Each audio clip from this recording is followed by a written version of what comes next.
राधे राधे, सबको प्रणाम। आज हम श्रीमद् भगवद गीता का प्रथम अध्याय पढ़ेंगे। कल हमने गीता की महिमा पढ़ी, तो सबसे पहले प्रणाम करते हैं श्री भगवान सच्चिदानंद रूप विष्णु भगवान को। त्वमेव माता च पिता त्वमेव त्वमेव बंधु च सखा त्वमेव त्वमेव विद्या द्रविणं त्वमेव सर्वं मम देवदेव। शान्ताकारं भुजगशयनं पद्मनाभं सुरेशं विश्वाधारं गगनसदृशं मेघवर्णं शुभांगं लक्ष्मीकान्तं कमलनयनं योगवीरदानगम्यं वन्दे विष्णुवरं सर्वलोकैकनाथं। यं ब्रह्मा वरुणेन्द्रतुमरुतस्तुवन्ति दिव्यस्तवे वेदे साङ्गपदक्रमोपनिषदैर्गायन्ति यं सामगा ध्यानावस्थिं तदतेन मनसा पश्यन्ति यं योगिनो यस्यान्तं न विदुरसुरासुरगणा देवाय तस्मै नमः। तो ये गीता जी श्रीमद् भगवद गीता महात्म्य है। कल मैंने पढ़ा था, तो आज प्रथम अध्याय मैं शुरू कर रहा हूँ। साथ में आप लोग भी अगर पढ़ना चाहें तो पढ़ सकते हैं। श्रीमद् भगवद गीता श्री परमात्मा ने नमः श्रीमद् भगवद गीता था प्रथम अध्याय। तो सबसे पहले हमें कुंती पुत्र से शुरू करना है। तो प्रथम श्लोक, हे राजन,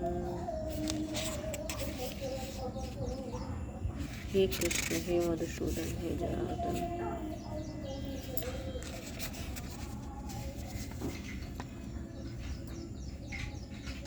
हे कुंती पुत्र कहाँ गया? 108 नंबर पेज पे था।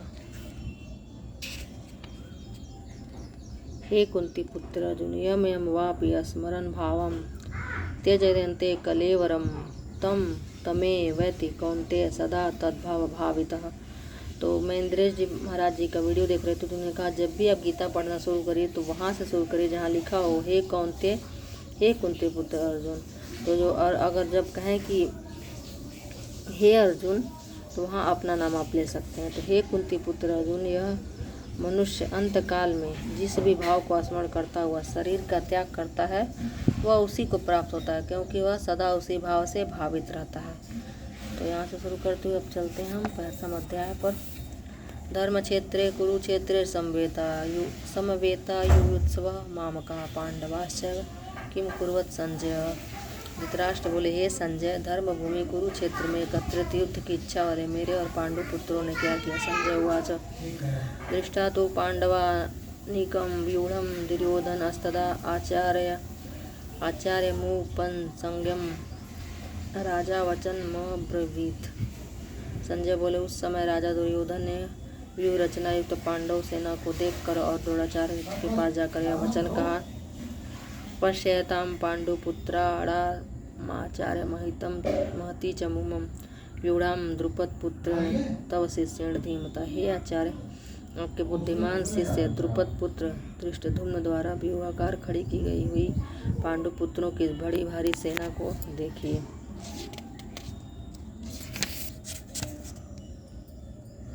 अत्र शूरा महेश्वासा भीमार्जुन समायुधि युधानो विराष्टश्च द्रुपदश्च महारथा दृष्टकेतुश्च कीतानः काशीराजश्च वीर्यवान् पुरुजित कुंती भोजश्च शैव्यश्च नरपुंगवः युद्धामनुश्च विक्रांत उत्तमौजाश्च वीर्यवान् सौभद्रो द्रौपद्याश्च सर्व एव महारथा। इस सेना में बड़े बड़े धनुषों वाले तथा युद्ध में भीम और अर्जुन के समान सूरवीर सात्यकी और विराट तथा महारथी राजा द्रुपद, धृष्टकेतु और चेकितान तथा बलवान काशीराज पुरुजीत, कुंती भोज और मनुष्यों में श्रेष्ठ सभ्य पराक्रमी युधामन्यु तथा बलवान उत्तमौजा, सुभद्रा पुत्र अभिमन्यु एवं द्रौपदी के 5 पुत्र, ये सभी महारथी हैं। अस्माकं तु विशिष्टा ये तानि बोध द्विजोत्तम नायका मम सैन्यस्य संज्ञार्थ तान् ब्रवीमिते। हे ब्राह्मण श्रेष्ठ, अपने पक्ष में जो भी प्रधान है उनको आप समझ लीजिए। आपकी जानकारी के लिए मेरी सेना के जो सेनापति हों उनको बतलाता हूँ। भवान भीष्मश्च कर्णश्च कृपश्च समितिञ्च अश्वत्थामा विकर्णश्च सौमदत्ति तथैव च। आप द्रोणाचार्य और पितामह और संग्राम विजयी कृपाचार्य तथा वैसे ही अश्वत्थामा, विकर्ण और सोमदत्त का पुत्र भूरिश्रवा। अन्य च बहवः सुरा मध्यर्थे त्यक्त जीविता नाना शस्त्र प्रहरा सर्वे युद्ध विशारदा। और भी मेरे लिए जीवन की आशा त्याग देने वाले बहुत से सूरवीर अनेक प्रकार के शास्त्रों से सुसज्जित और सब के सब युद्ध में चतुर हैं। अपर्याप्तम तदस्माकं बलम भीष्माभिरक्षितं पर्याप्तम त्रिविधमेतेषां बलम भीष्माभिरक्षितम। भीष्म पितामह द्वारा रक्षित हमारी वह सेना सब प्रकार से अजय और भीम द्वारा रक्षित इन लोगों की सेना यह सेना जीतने में सुगम है। अयनेषु च सर्वेषु यथा भागमवस्थिता भीष्ममेवाभिरक्षन्तु भवन्तः सर्व एव हि। इसलिए सब मोर्चों पर अपनी अपनी जगह स्थित रहते हुए आप लोग सभी निसंदेह भीष्म पितामह की ओर से रक्षा करें। तस्य संजयन हर्ष कुरु वृद्ध पितामह सिंहनादम विनदोक्च शंख दग्धमो प्रतापवान। कौरवों में वृद्ध बड़े प्रतापी और पितामह भीष्म ने उस दुर्योधन के हृदय में हर्ष उत्पन्न करते हुए उच्च स्वर से सिंह की दहाड़ के समान गरज कर शंख बजाया। तथा शंखाश्च भैर्यश्च पड़वानक गोमुखा सहसैवाभ्यहन्यत शब्द अस्तुमूलो अभवत्। इसके पश्चात शंख और नगाड़े तथा ढोल मृदंग और नरसिंगे आदि बाजे एक साथ ही बज उठे। उनका वह शब्द बड़ा भयंकर हुआ। ततः श्वेतैर्हयग्रीते महति चंदने स्थितो माधव पांडवश्चैव दिव्यो शंखो प्रदधमतु। इसके अनंतर सफेद घोड़ों से युक्त उत्तम रथ में बैठे हुए श्री कृष्ण जी महाराज और अर्जुन भी अलौकिक शंख बजाए। पांचजन्य हर्षिकेशो देवदत्तम धनंजय पौंड्रम दधमो महाशंख भीमकर्मा वृकोदर। श्री कृष्ण महाराज ने पांचजन्य नामक, अर्जुन ने देवदत्त नामक और भयानक कर्म वाले भीमसेन ने पौंड्र नामक महाशंख बजाया। अनंत विजयम राजा कुंती पुत्र युधिष्ठिर नकुलः सहदेवश्च सुघोष मणिपुष्पक। कुंती पुत्र राजा युधिष्ठिर ने अनंत विजय नामक और नकुल तथा सहदेव ने सुघोष और मणिपुष्प नामक शंख बजाया। काश्चयश्च परमेवासः शिखंडी च महारथः धृष्टद्युम्नो विराटश्च सात्यकीश्चापराजितः द्रुपदो द्रौपदेयाश्च सर्वशः पृथ्वीपते सौभद्रश्च महाबाहु शंखांत दद्मुः पृथक पृथक। श्रेष्ठ धनुष वाले काशीराज और महारथी शिखंडी एवं धृष्टद्युम्न तथा राजा विराट और अजय सात्यकी राजा द्रुपद एवं द्रौपदी के पांचों पुत्रों बड़ी भुजा वाले सुभद्रा पुत्र अभिमन्यु इस सभी ने हे राजन सब ओर से अलग अलग शंख बजाए। सघोषो धार्तराष्ट्राणां हृदयानि व्यदारयत नभश्च पृथ्वीं चैव तुमुलो व्यूनो नादेन। और उन भयानक शब्द ने आकाश और पृथ्वी को भी गुंजाते हुए धार्तराष्ट्रों के अर्थात आपके पक्ष वालों के हृदय विदीर्ण कर दिए। अथ व्यवस्थितान् दृष्टा धार्तराष्ट्रान् कपिध्वज प्रवृत्ते शस्त्र संपाते धनुरधम्य पांडवः हसिकेशं सदा वाक्य विदमाह महीपते। अर्जुन उवाच सेनयोरुभयोर्मध्ये रथम स्थाप्य मे अच्युत। हे राजन, इसके बाद कपिध्वज अर्जुन ने मोर्चा बांधकर डटे हुए धृतराष्ट्र और संबंधियों को देखकर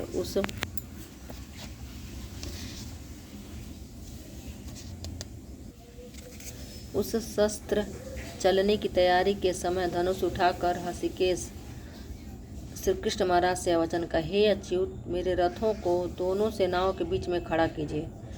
याव देवतान्निरीक्षे अहम युद्धो कामनावस्थितान् कैर्मया सह योद्धव्यमस्मिन् रण समुद्र में। और जब तक कि मैं युद्ध क्षेत्र में डटे हुए युद्ध के अभिलाषी इन विपक्षी योद्धाओं को भली प्रकार देख लूँ कि इस युद्ध रूप व्यापार में मुझे किन किन के साथ युद्ध करना योग्य है, तब तक खड़ा रखिए। योत्स्यमानान् वेक्षे अहम एते अत्र समागता धार्तराष्ट्रस्य दुर्बुद्धेर्युद्धे प्रियचिकीर्षवः। दुर्बुद्धि दुर्योधन का युद्ध में हित चाहने वाले जो राजा लोग इस सेना में आए हैं, इन युद्ध करने वालों को मैं देखूंगा। संजय उवाच एवं मुक्तो ऋषिकेशो गुडाकेशेन भारत सेनयोरुभयोर्मध्ये स्थापित्वा रथोत्तमं भीष्मद्रोण प्रमुखतः सर्वेषां च महीक्षिताम् उवाच पार्थ पश्येतांसं वेतांत कुरुनिति। संजय बोले, हे धृतराष्ट्र, अर्जुन द्वारा इस प्रकार कहे हुए महाराज श्री कृष्णचंद्र ने दोनों सेनाओं के बीच में भीष्म और द्रोणाचार्य के सामने तथा संपूर्ण राजाओं के सामने उत्तम रथ को खड़ा करके इस प्रकार कहा कि हे पार्थ, युद्ध के लिए जुटे इन कौरवों को देख। तत्रा पश्य स्थितान पार्थ पितृन पितामहान आचार्यान् मातुलान् भ्रातॄन् पुत्रान् पौत्रान् सखी अस्थता ससुरान् सुहृदयस्त्रैव सेनयोरुभयोरपि। इसके बाद पृथ्वी प्रथापुत्र अर्जुन ने उन दोनों ही सेनाओं में स्थित ताऊ चाचों को, दादों परदादों को, गुरुओं को, मामाओं को, भाइयों को, तो पुत्रों को, पौत्रों को तथा मित्रों को, ससुरों को और सौहृदयों को भी देखा।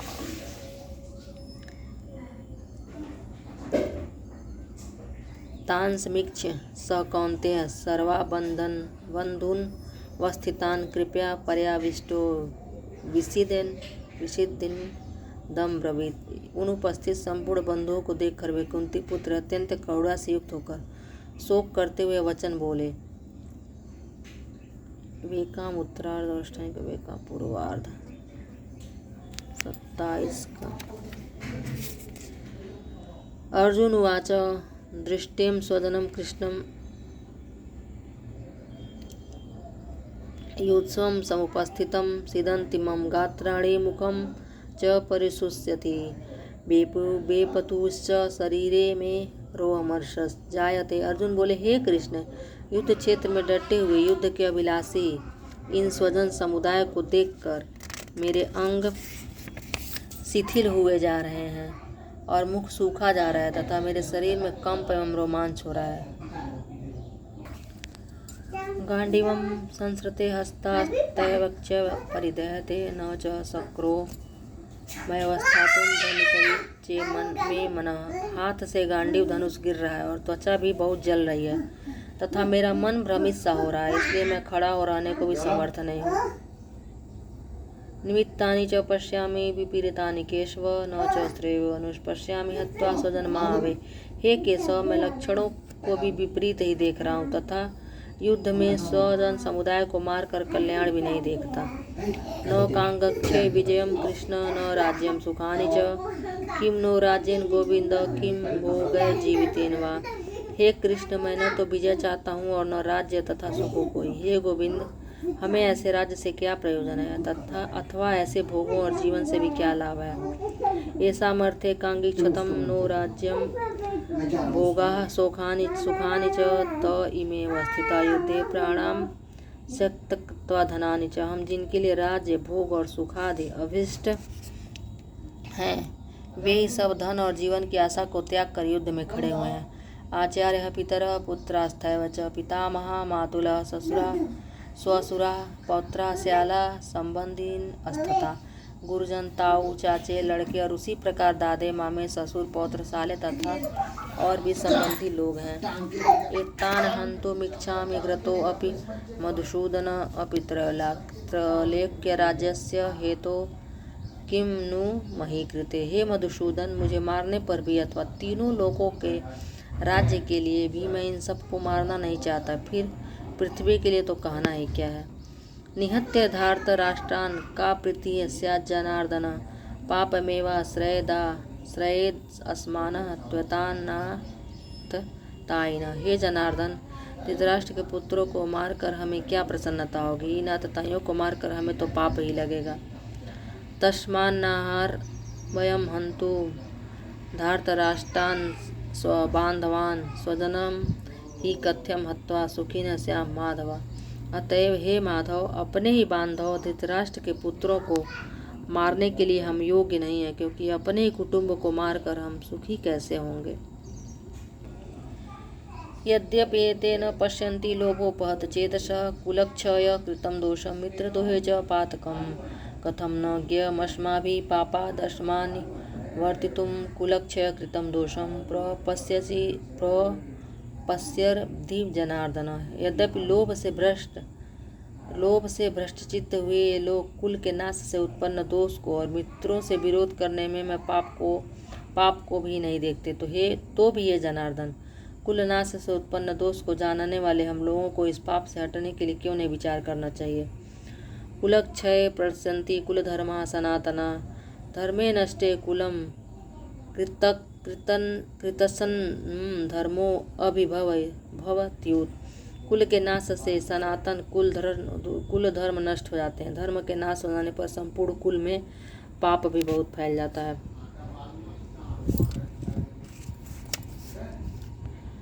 अधर्माभि भवात् कृष्ण प्रदुष्यन्ति कुले स्त्रियः स्त्रीषु दुष्टासु वार्षणे जायते वर्णशंकर। हे कृष्ण, पाप के अधिक बढ़ जाने से कुल की स्त्रियां अत्यंत दूषित हो जाती हैं और हे वार्षणे, स्त्रियों के दूषित हो जाने पर वर्णशंकर उत्पन्न होता है।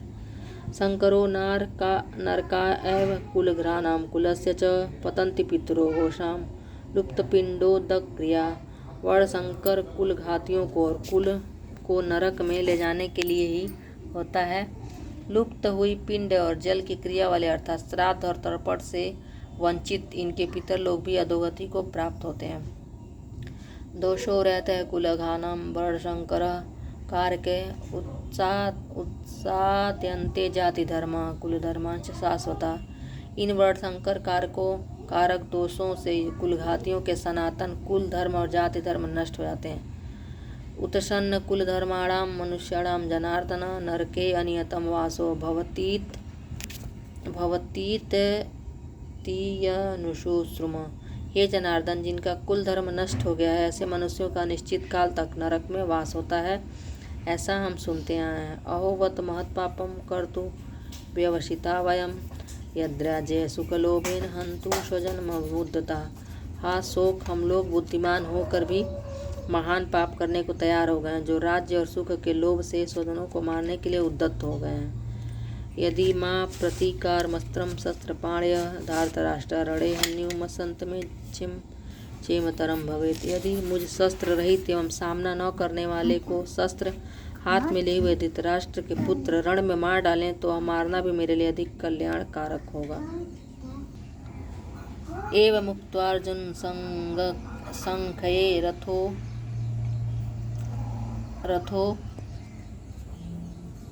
पश्य उपाविशत विसृज्य संसरम चापम शोक समिंग्र मानस।